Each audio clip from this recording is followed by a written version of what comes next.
Greetings and welcome back to the 60-Minute Arena. We are in the middle of Season 4. This is going to be match 18 in Round 1. And we're going to be looking today at Lord Creeper Kid of the blue team, who's at about 80% of his health, against the newcomer VU6 or VU6 of the yellow team. At 100% of their relative health, has just stepped into the ring. And let's see what kind of special moves VU6 is going to do. Alright, here we are in Steve the Box. This is the story of Steve the Box. Now, Steve wasn't always a box. No, he was a square. But Steve wanted to be more than a square. He wanted to be something awesome. He wanted to be a box. But to do this, you need to find 5 other squares. Steve had no way of knowing that if he passed the puzzle set there, he would obtain the other squares. He had no outside source telling him this at all. Not at all.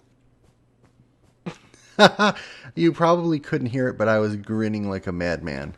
Okay, this looks like a really cool start. So you have to solve puzzles to find all the carpets and put them together to get, can I put this on anything? To create Steve the Box from Steve the Square. I like that a lot. So what do we got here? We've got the number 4, the number 2, and the number 7. Now, if there was only one sign, I would have said that was correct. Oh, 427. There are 427 ducks in this map. It says it's the right answer. However, the answer is red. I got red wool. All right. I did say, let's see, is this a place on? Yes, here we go. Finally, Steve had become a box. So awesome and 3D. But what he didn't know was that a player was going to harvest him for materials.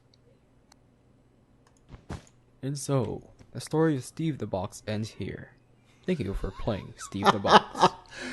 That, you know what? That has a lot of potential for a longer map. I like the narrative. I like the simplicity. It feels like you're about to embark on an epic puzzle. Overall, hey, that was a good 60-minute map. I'm really happy to make your acquaintance. Alright, so that was short and sweet. VU6 used his shears and his special move of trying to turn his opponent into origami.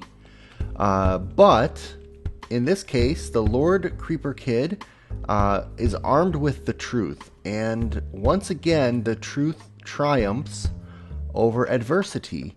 Now, this was this wasn't a huge victory. It was actually pretty close.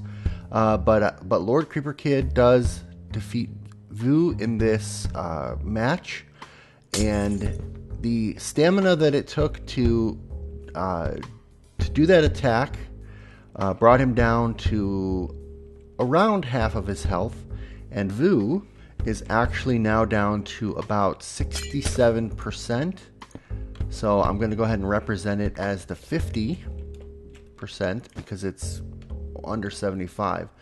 So now we have, in the next matchup, we have 3 people that have about 50% or between 50 to 75% of their stamina.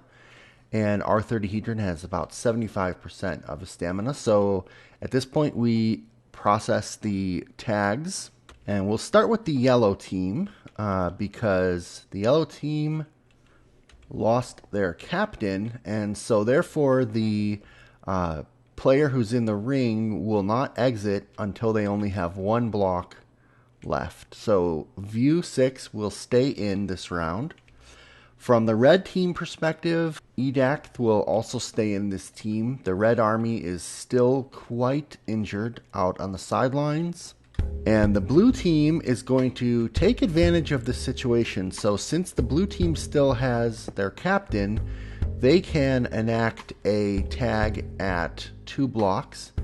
And the strongest, or I should say the member of the blue team who has the highest stamina and strength at the moment is still Box.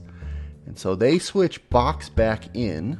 And you're probably wondering what Box's stamina was at, because he last fought, I think before I added these, he's at about 71% of his stamina. So he's still got some gumption left in him. And Box comes roaring in with lots of stamina. Looking at the sequence submission and the current healths in the ring, Box decides that he is going to go to eliminate his strongest competitor. So Box is going to go after R30hedron. Now, it's not a foregone conclusion who's going to win. Of course, R30hedron is fighting using his linguistic skills and the hexadecimal move, while Box is sending out his warping cat kitties. Who is going to win? They're fighting it out. But even though they're at about equal stamina, Box's strength wins out over R30hedron, and the win goes to Box. So first off, Box does lose some stamina by going through the effort of fighting against R30hedron. He's about 60% of his health, but since it's significantly lower than 75, I'm going to show it as 2 blocks. R30hedron is eliminated. So Box's move, Box still has enough strength, even though he's been losing 1 or 2 stamina every round that he wins. He still had enough strength to take the last 4 stamina from R30hedron, and R30hedron joins the folks on the elimination carpet. So after Decipher tags in, I think for the first time in the tournament, all 4 folks in the ring are between 50 and 75% of their health. Everyone out on the rim is also down in their health, or I should say stamina, except for Awesome One. Awesome One is the only person who has not yet been in the ring. So in our next episode, we're going to see if any of the matches result in VU6 tagging out and Awesome One coming in. Otherwise, we'll see you next time.